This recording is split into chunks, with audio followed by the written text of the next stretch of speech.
come here. Welcome to the Famous Foxes Aftermath Show, live every Sunday on Leicester Fan TV. Come on, you Foxes.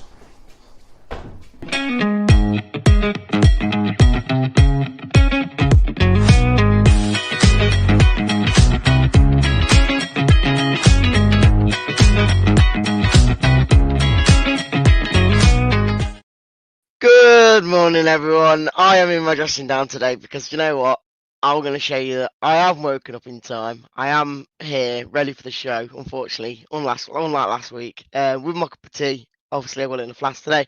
How are you all doing, guys? Appreciate you all coming in. Make sure to follow Leicester on TV on all socials. But obviously, of course, we'll be talking about the Portsmouth game yesterday.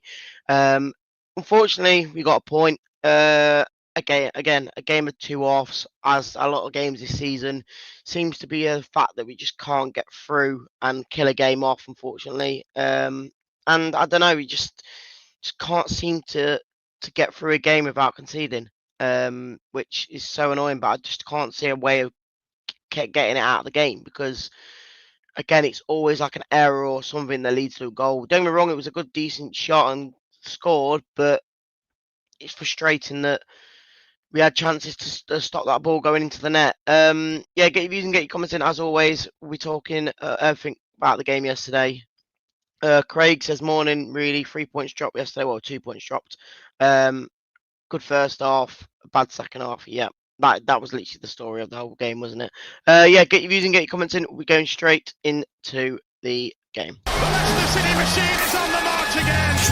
Leicester Fan TV presents a variety of content like fan discussions, match analysis, and engaging with Leicester fans worldwide. We want your views live, thanks to our sponsors, Everard's, Pucker Pies, Hologram, Take Me, Newbie & Co, and the Fox's Arms. Want to watch more content like this? Hit the like button. Give us your views. Hit subscribe to Leicester Fan TV and make sure to follow Leicester Fan TV on all socials.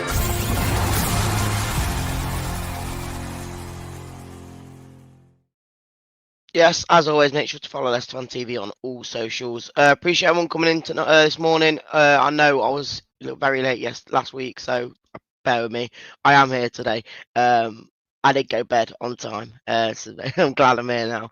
Andy morning, mate, says 3 points dropped. Again, it's 2 points dropped. It's not 3. I get you what you're saying, but it is only 2 points dropped, unfortunately. Anthony Sharman says, desperate for a decent striker. Do you know what? And a lot of people will probably kill me for saying this, but I don't think Carranza actually played that badly yesterday. I just think he didn't get that many chances on goal. The times he did get the ball, I think he did okay. He didn't get given any good service, did he? And I think that's been a big issue this whole season. Again, I'm not going to slate him for not scoring because I don't think he'd get the chances, so why would I? Simon, morning, how we doing? Robert, appreciate coming in. Matthew, I think you're saying hello to Jamie Preston, but I am Jamie as well, so yeah. Is Big Jamie here today? Unfortunately not, I don't think so. Unless he pops on, I don't know. What was people saying before we get Nick on?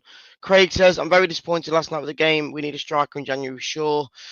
I don't know, because realistically, you've got 3 strikers. You shouldn't need an extra one. I know what people are saying, but realistically, I don't think that we're probably going to do it, unfortunately. Armchair Jockey said needs a striker and a solid left back. Yeah, I actually thought Thomas was struggling yesterday. As much as we know that he's an academy player and he does okay, I just think every time he has to reach for a header or reach for a ball or try and defend a player, I just think he struggles. And I don't want to slate him, but he just doesn't seem to be that high level for what we need, in my opinion. Robert says, I think we would be better if we didn't get promoted this season. We need a season or 2 to build the team. I think the issue is with the championship now. I think if you don't go up straight away, you'll get stuck in there forever. And that is the issue. And the fact is, if you don't go up this season, you'll lose Fatawu, you'll lose Winks. I know we'll lose probably Winks anyway, but we'll lose all these higher level players that we show that we're probably too good for the league. And then we'll be stuck in a mid-table spot where you win one game, you lose one game, you lose another game and then you win one or draw one. For me, you've got to get up straight away if you get relegated. And as much I understand what people are trying to say, but building a team in the Championship will make it even harder to stay up in the Premier League if you do get up. Dawn, how are we doing? Morning. We need a striker in January. There's a lot of people asking for a striker. But again, I just don't think the striker's got service yesterday. Again, great claps because I'm guessing it's because I'm here on time. We will bring Nick on now to talk about the game. Nick, how we doing, mate? All right, mate. Bit disappointed from last night, but I'm all right. Yeah, it was a bit disappointing in the end. We'll talk about obviously the lineup before we get into the game stuff. Obviously, as you can see here, this is the team news that came out. I actually heard that it probably would have been Daka up front before the game, but Carranza did start, and as you can see on a lot of the comments, the kind of I wouldn't say blaming the striker, but we can't seem to score. And I know obviously we scored with James and it was a quality goal, but it just I don't know what's your take after looking at the team news before the game? I was excited by the lineup, to be truthful, because we've all been saying Carranza needs the minutes. I thought Ramsey again deserved his start because he had to put things right from his first debut against Oxford, didn't he? And he did. He scored. But we've had a problem in this team for years and years and years and years and years. We've not got a playmaker in that squad. It's all well and good firing shots at Carranza, but if he's not getting the service, what's he supposed to do? Vardy had the same issue for God knows how long. We ain't had a playmaker in that squad, arguably, when Riyadh left. He's probably the last playmaker we had. We haven't got anybody that can take a bloody corner, let alone a free kick. Yeah, we had a lot of them in the first half. Yeah, we need. That's because we're on top and we're getting on them, and that's what happens when you keep having shots and they keep going over the bar or they save and whatnot. But yeah, it was frustrating. Again, I agree with you in the fact of I think the team news we've got out was basically nearest to the best we've got, other than you've got a choice of 3 strikers, whoever you want to put in there, because I think none of them were going to score either way. Well, we've got 2, haven't we? It's either Daka or Carranza, because IU is not as strong. Yes. No, I agree with that again. But going into the game, and obviously, I thought after the first 2 minutes, I think Carranza had two good chances by balls over the top, and I think even Cifuentes came out and said after the game that the one thing they knew about was because they're aggressive on the ball, that they're going to have stuff around the back, and that's where Carranza did get a bit fortunate with. But again, the balls weren't the greatest. He did get onto a few balls, but he's not going to be that enforcer up front where he gets the ball and holds it and does something with it. So he's not a target man. No, he's not. He's fairly well built. He has got that Ulloa build, but he's not got the Ulloa was a target man, where he'd had the strength and stuff to hold people off. Whereas I don't really see it with Carranza.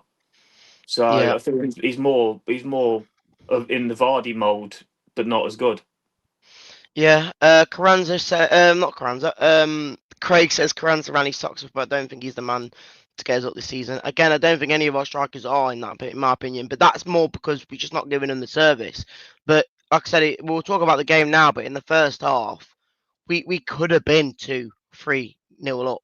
And that's because of the amount of chances we had. I think at the 40th minute, we had 9 shots and 3 on target. And it kind of felt like we were, I wouldn't say dominant, but we were clearly the better team. And we showed I think at half time, REEEDY, we had like 9 shots or something stupid. And about 5 of them were on target. And then obviously that included the goal and stuff. That's not bad. That's not a bad first half. But as I say, the second half, we come out totally... It was like a Jekyll and Hyde performance. We just did not come out. Whether it's that stupid, we're too good for the championship mentality that's there, I don't know. But why can't we get a 90-minute performance? You would have thought after the Swansea game to be up for it.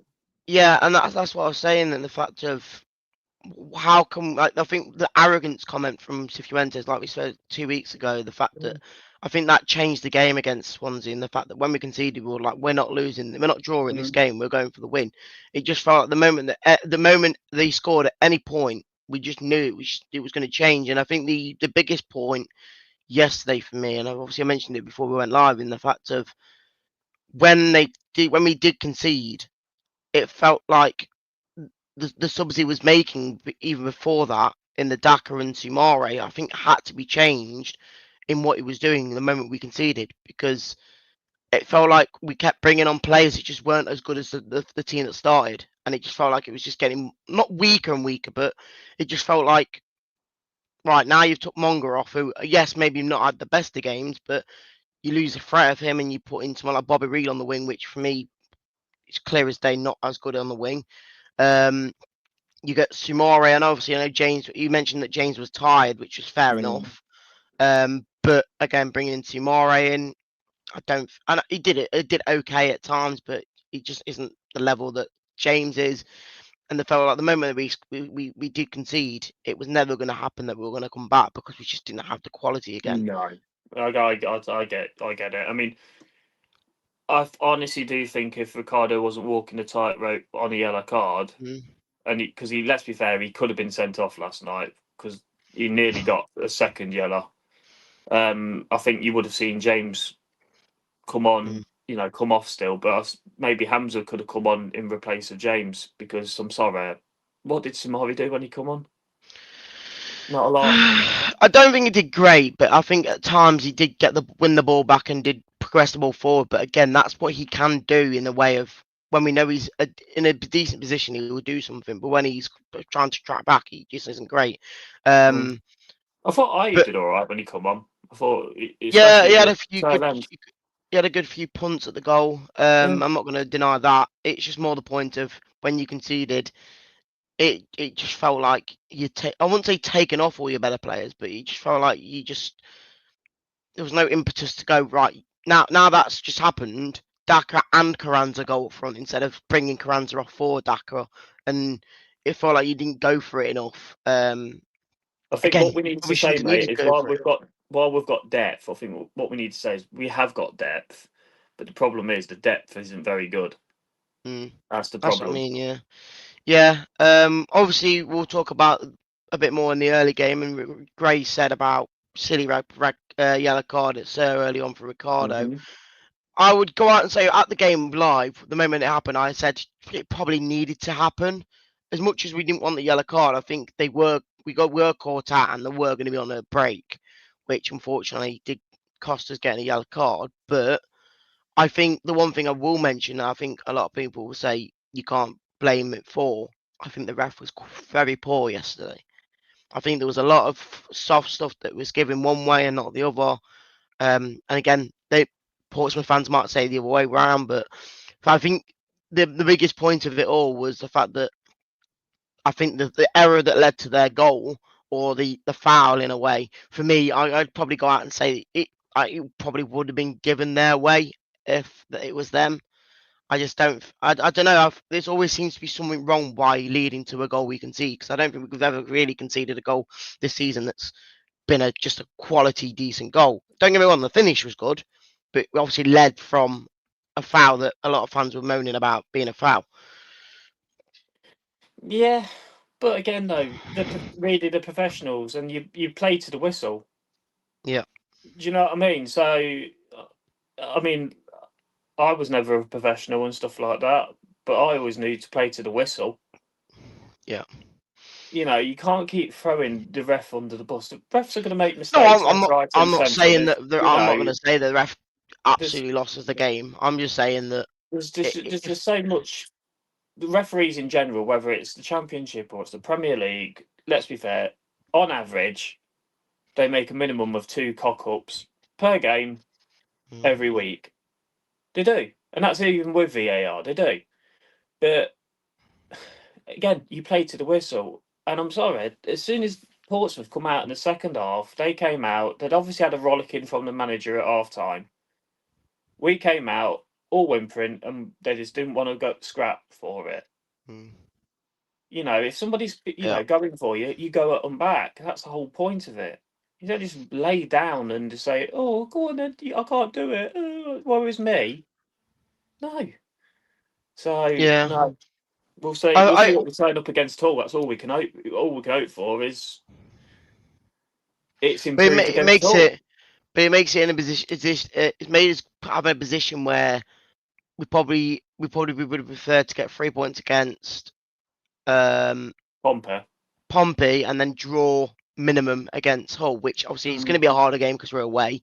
And unfortunately, again, it just feels like the game. What can we change in this game in any game to make sure we either don't concede, or if we do concede, to stop this mentality of one goal is enough? Because it felt like in the first half that as much as we had a load of chances when we scored, we could have scored more. But I don't think there's not a lot we can there's do no to stop impetus goals. to go right. We just need to get that second before half Yeah, time. I think that's the only way. That's the only sort of mentality that we've not got. We can't sit on a 1-0 lead. You have to go out and kill the game off. It's got to be a 2-goal lead, a 3-goal lead, a 4-goal lead. Because let's be fair, reader, we won't with this squad. We will not keep a clean sheet. But the thing Right. is, I think the team we've got in the championship, I think, is clearly good enough to have a clean sheet. But that's because I think it's always the problem of an error or something leading to a goal that And costs that's the us. problem, though. That's the problem. You've got Fassy's a bomb scare at the best of times.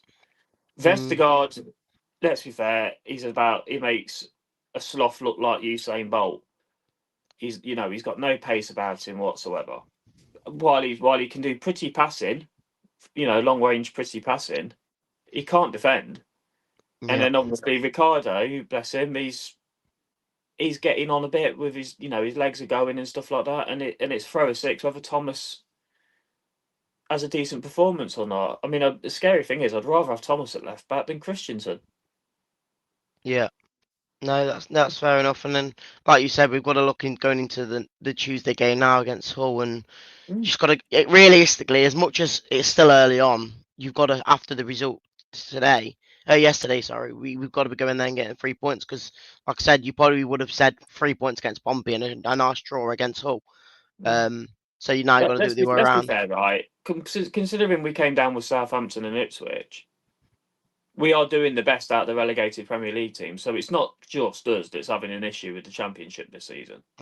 No, yeah, not So, no team really, other than maybe I'd probably go out and say Middlesbrough and Coventry that are really showing that they mm, don't really, even if they concede, they're scoring goals for fun.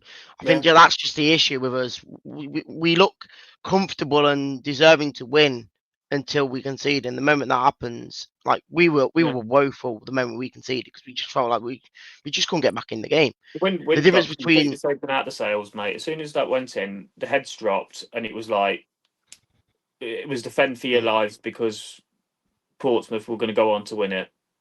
Yeah, if any team was going to win it, they would have done. But I just knew it wouldn't happen. I knew it'd just be another draw because it's just how we Mm. play. Um, I don't know if you did see as well before we talk about certain players' performances. I think did you see the Winks' reaction to the goal going in? Yeah. Literally about 5 seconds after the goal went in, you could see his reaction, thinking, "How the hell have we messed that up?" But Yeah, but again, again, though, he came out first off. I would argue he was my man of the match first off because he was pulling all the strings first off. He was fantastic. He was brilliant. Winks was. Again, second half, he just didn't come out. He was awful in the second half. Quite a lot of them who were fantastic in the first half come out the second half and they were woeful. yeah, Ramsey was great first half, and then he really barely touched the ball in the second. yeah, yeah. It's annoying to see because again, I think after the first half, you would have gone and said that we probably should be winning this game easily. But it's unfortunate once again. Before we go into the whole game, and obviously not Phil, Simon's covering Phil's show tomorrow, so we're talking about the game coming up Mm-hmm. on Tuesday. But tomorrow, but going back from yesterday, we've obviously got a few players who probably overperformed or didn't do too great. Who are you picking out for a player that really shown? And obviously, I know the performance wasn't great in the second half, but who I know you mentioned Winks, but anyone else that you'd probably say that deserved a shout out for the way they played yesterday? I thought first half again. I thought Ramsey did all right. He did all right to score his goal the way it went in. Yeah, Anyway, it was quite impressive, really. I thought it was what's one of the ones where you shoot from the heel of your boot. Scorpion kick. That's it. I thought it was that to begin with, but it was more just an acrobatic finish. But yeah, I know, but it was to try and get you. I couldn't do yeah, that. no, I thought he did all right. And as I say, really, it was sixes at best. mm. If you put the whole performance of the whole 90 minutes in one, I don't think anybody realistically gets above a 6 last night. No, that's fair enough. Fair enough. It's just a shame because what do you do going into this whole game then? Because again, I think there will be a few changes because of turn of fixtures quite quickly, but I would still go out and say that the team that started for me is near enough to our best team 11. I mean, you could Other than change maybe it the up at the odd back. change. I'd probably say, do you know what? Right, Fast, you've done a number of bomb scares again. I'm going to put you on the bench. Bring Nelson in or Acola with Vestergaard. I won't be annoyed with it, but again, I think the one thing I think a lot of people mention is the fact of you need a solid back line and a back line that gets a run of games together and knows their partnership in a way of the players. But to be fair though, this back line has had a run of games. Yeah, no, yeah, you're and right. We are still conceding and still making cock ups. So why not freshen it up and change it up? Someone said here. I mean, there's Stolarczyk need a rest. We bought these two keepers in the window. We bought Begovic in, didn't we? We bought this Real Betis. I can't pronounce his name. Betis, I think. Him. Do we change the keeper? See, again, it's another 50-50 what people think about Solicic. I think that he's done pretty well for majority of the season already. But again, looking at the game yesterday, should he have been beaten on his near post? Was he close enough to his near post to not be beaten? Because majority of fans, football fans normally say you should never get beaten at your near post. Don't get me wrong, probably Thomas let him open to shoot there, but I don't know. I've not seen the highlights, but how close was Stolicic to his near post to save it? I don't know. I don't know. I think it caught him by surprise more than anything, to be fair, Reader. But I'm just trying to think. You're asking me how ways we could change it, because I think you're gonna have to start Mongo and Fatu on the wings. For me, it is going to be Jordan James and Winks in that. So I mean, it's nearly basically a set team now, isn't it? Yeah, like we know who the team, we know who our best players are. It's just more the fact of, do you play for all basically the same team for 3 games in 1 week? I mean, do you start Daka? But let's be fair, I probably wouldn't start Daka. I'd start Carranza again. I don't think whichever striker you play is going to score, because we don't give enough service. I think if you give him any sort of service, I think Carranza probably would have finished one. I don't think Daka would have, but you could potentially put Ramsey on the left instead of Mongo, and put Mongo on the bench for a bit. And play Ayew in the Ramsey 10. on the left, and either Ayew as the 10 or even Dakova Reed as the 10. Yeah, I actually didn't mind Bobby Reed in the 10 the last few weeks, but again, with him being put on the wing against Pompey yesterday, I just didn't think it was the best decision to make with that. Was Mabadidi in the team yesterday? No, he's picked up a knock. Okay, I didn't know if he was still out or not. That's why I kept mentioning when Monga came off and people Bobby Reed on. I thought, okay, I'm guessing there was no Mabadidi. No, he weren't in the 11, mate. Yeah. He wasn't. Someone mentioned, will Mabadi be back for Tuesday? I'm not too sure if that's the case. Then I'm not even too sure what it is that's kept him out, to be perfectly honest. Don't get me wrong, I don't think he deserves to be in, but when Mongo comes off, if he's been playing with a knock though, really all season, no, fair enough. It would explain a lot. Yeah, it would have. Yeah. Grace's hamstring apparently. Obviously, we'll very quickly talk about Hull, because I know we'll be mentioning it on tomorrow's show, but realistically, it's got to be a win now, hasn't it? Realistic. Well, after the performance yesterday and result, I know it's still early on, but surely you've got to go out and get a win now, because otherwise, I think someone said earlier, we will start kind of descending down the table if we keep getting these draws. And I don't know, mate. I think it's so bunched up around there. It's unreal. I mean, didn't Portsmouth ended up jumping up to 9th last night with the point? It's so bunched up.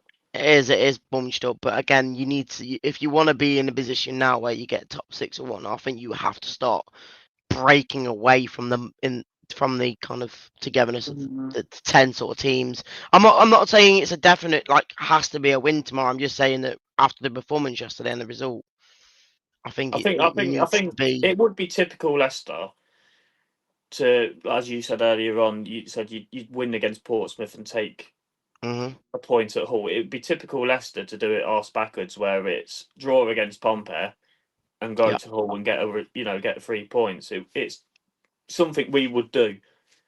Well, it's like yesterday. I saw the result yesterday between Southampton and Swansea. Well, obviously we beat Swansea 3-1 at their place, and then they go to Southampton, and Southampton struggled to beat them. Yeah, I'm not. It happens. Every game is different. Again, I looked at all the other fixtures yesterday. Stoke beat Wrexham. You had West Brom as well winning. These teams, again, I know they're a decent fit in the Championship, but any team can beat anyone, and that's where, like I say, Pompey nearly could have beat us yesterday. And to be perfectly honest, mate, I actually quite like it that we're in a league where anybody can beat anybody. It's better than the Premiership, where it's, let's be fair, it's Arsenal's going to win or Liverpool's going to win. Do you know what I mean? So no, it would be typical Leicester to get a result against Hull and get 3 points. Yeah, fair enough. As I say, other than the back line, I can't really think of many changes you could make. Because, as we've said, it's potentially the strongest we've got. Yeah, it is. January, if we do anything in January, because we don't exactly have the greatest record of bringing players in January. Yeah. Unless you want to bring Ryan Bennett in. Wagger, or whatever his name is. Yeah. Gray says here, Tranmere fans will expect and deserve a reaction from the players. Again, that's the one thing I think we should get, because again, it was a poor for second half. And then Aggie goes on. One thing, they'll probably do better away from home, because for me, the away fans are a lot better than the home fans. Oh, it was very quiet yesterday. I'm not quiet. There was a reason why the Pompey fans were calling it a bloody library. That it was deafening. It was that quiet. It was actually really bad. Aggie goes out and says as well, don't forget we've got another tough away fixture against Millwall on Saturday. Hey, it might be tough, but it shows that it can't be that tough when Coventry go there and beat them 4-0 quite easily. And I'm not trying to credit Coventry. I'm just saying that they're making any team look quite easy at the moment. So, and I think that's what we should be going to. All it'll take is somebody to snap up Lampard, and that's it. They'll fall like a stone. Gray says that sat their manager 12 minutes after the full time yesterday. You wouldn't be at all surprised if they're not linked with Lampard. No, fair enough. I've talked a lot of sense today, Reedy. Gray, I'm not too sure about that, mate. You never talk sense. And then Aggie says we'll be there, won't we? Of course we will. Of course we will. Nick, appreciate you coming on and talking the game, mate. We'll be seeing you next week after the Millwall game, after 2 more games, and hopefully we'll have 6 more against Millwall. Yeah, I am. Yeah. Oh yeah. Yeah. I'm not going to say what I've been saying recently because have you I been don't want to get into. I have been before, yeah. I was to say because it's a right dive. It is, yeah. It's all right. It's all right, shithole.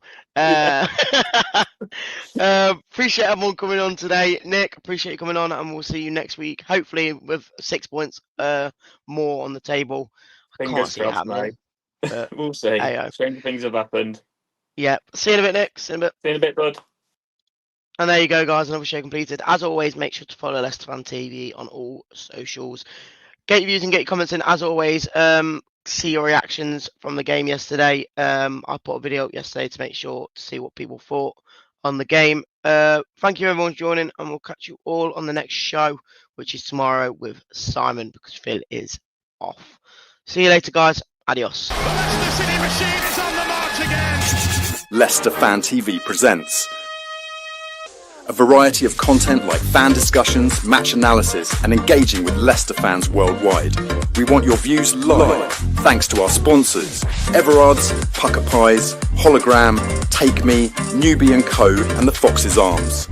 Want to watch more content like this? Hit the like button. Give us your views.